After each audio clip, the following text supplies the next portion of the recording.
I think that's a conversation that we all need to have. I think people like, the Kevin G's, the Cynthia's, a few of them, I'm saying, not to say I'm against anyone, but I just think a lot of the talking points don't really help us. And even in all of the talking points, I never hear nothing about God. So if a person talked to me for every day and never said nothing about God, then I'd have to question something. You know what I'm saying? So I get it. You know what I'm saying? R.I.P. to Kevin. I get it, but I don't think that he came to help us as a people. I don't. And maybe God took him. You know what I'm saying? I'm just saying this is what I think. Allegedly or whatever. That's what I think. You know what I mean? But because he just spawned a lot of people, you know what I'm saying? You could call them this or incels, whatever you want to call people, but I'm just saying he just spawned a lot of people that think they are like a Kevin, because Kevin probably had a little swag, he had the suits, he had the vibe, yeah, and he knew his joint, you know what I'm saying? But it spawned a lot of people that probably never got a girl in their life, probably this and this and that, and now they're the ones talking about this and relationships and girls and whatever the case, but you never had a chick in your life, you probably had one chick or all that, you know what I'm saying? So it's just a weird place we're in, where the people that's professional never even was that in their life. You know what I'm saying? Like the people that it was professionals put the work in, put the time in, you know what I'm saying? We're in a confused time now. We're in a confused time. So let's listen to my brother break down what the hell's going on with Fani Willis. And everybody, make sure y'all dropping likes, make sure y'all subscribe and hit the notification bells, and make sure y'all subscribe to Uda On Go, which is my one of my main channels. Yeah, hit the notification bells over there. There was a person who she wanted to include, or who she was investigating to include in the Trump RICO, which currently has about, I think, 19 people, Trump and 18 other co-defendants. So she was investigating a 20th person. And due to her own actions, a judge said, Fani, you can no longer investigate that person. This was a couple of years ago. So she was disqualified from investigating someone that she wanted to potentially include in the Trump RICO. She was taken off of that case, and she had to transfer it to the Georgia Prosecutors Council.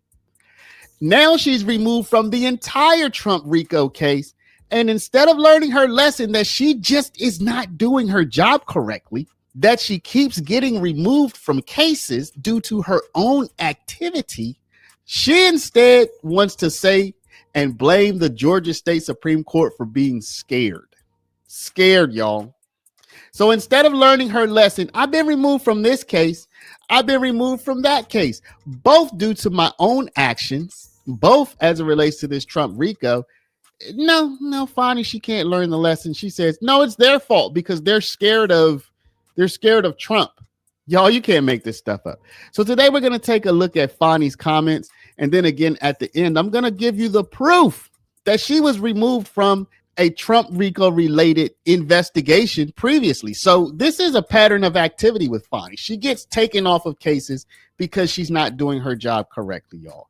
Let's go ahead and jump into it. But before we do, y'all, we have a new web page for my web page. And finally, the Supreme Court of Georgia did, concerning the election interference case, could get mired down in technical legal details. But I think it's fair to say that what DA Fani Willis told us did not get bogged down in technicalities. What's your reaction to what the Georgia Supreme Court did or elected not to do? I think judges are human beings. We are living in a culture of fear. It did not surprise me. Our appointment for an interview with Fulton County District Attorney Fani Willis involved a story we're pursuing about a recent murder conviction. But she says while we were there, she was willing to talk to us about another big story involving a recent Georgia Supreme Court decision in which the state's highest court voted 4-3 not to hear the DA's office's appeal of a lower court's effective removal of Ms. Willis in her office as prosecutors in the election interference case in which now President Donald Trump and others have pled not guilty. So, y'all, a trial court, that's the lowest level of court, they took Fani off the case. The appeals court reviewed the trial court's decision and agreed. So you have two courts saying, Fani, in this Trump RICO case, because you decided to both pay an outside prosecutor to help and then have an intimate relationship with him where he's giving you gifts and taking you on trips and buying you things. Well, the money that you paid him, we don't know for sure that he's not circling that same money back around to take you on a trip. So it looks bad. So we're removing you. Okay. Any person in the universe could understand how that looks bad. Was it actually bad? Was he actually paying for Fani to go on the trip with the same money that she paid him out of the public money to prosecute Trump? Who knows? We don't know, but it looks bad. So we just can't, you can't go forward, Fani. You couldn't keep it in your pants. It's your fault, right? But Fani says, no, it's not my fault. It's y'all are scared of Trump. Y'all, you can't make this stuff. I might have to say that a few more times, y'all. You can't make this stuff up. DA Willis says she believes the executive director of the Prosecuting Attorneys Council, who bears the responsibility of trying to find another prosecutor to take over the election interference case or to keep it for PAC, has a tough job. The reality is it's going to be hard to find a prosecutor that's not afraid to prosecute that case when one of the primary defendants is threatening anyone that would dare to prosecute them. Not only do they not have the resources to do the case, but there's fear mongering going on right now. And there aren't that many very large DA's offices in Georgia with the resources to handle something like this. And number two, politically, it's a hot potato. Okay, so it's going to be difficult for somebody to pick up your mess because Trump is making threats. Somebody making threats does make things more difficult. So, I mean, that's true. If you don't have threats, it's easier than if you do have to. I haven't seen Trump threaten anybody personally, but who knows? I don't know. I haven't seen that.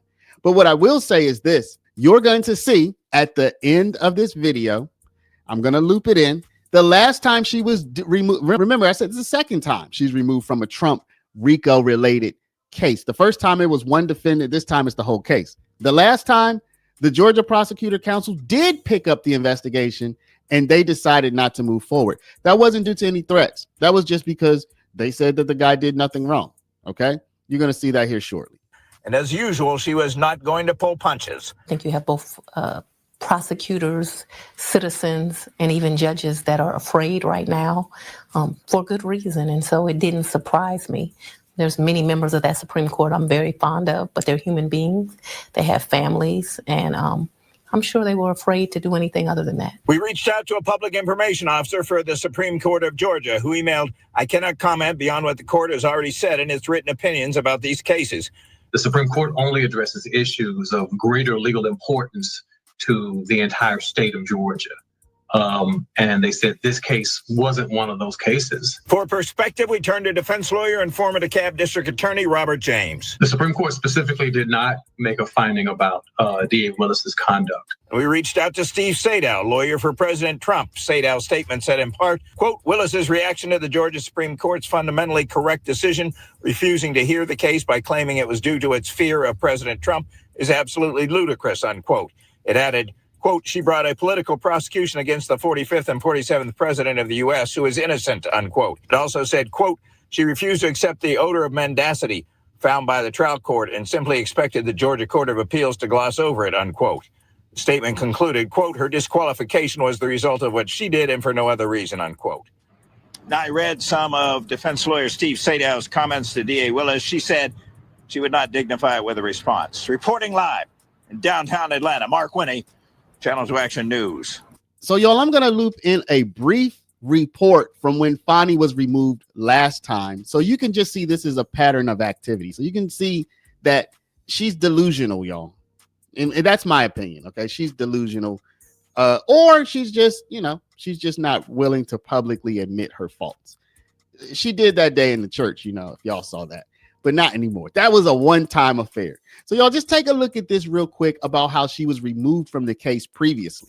And examples of actual conflict that I saw in your pleading were somehow the prosecutor was able to be like a defense attorney at the same, like for the guy's brother. I mean, it was these things where, what were you thinking? It was kind of crazy.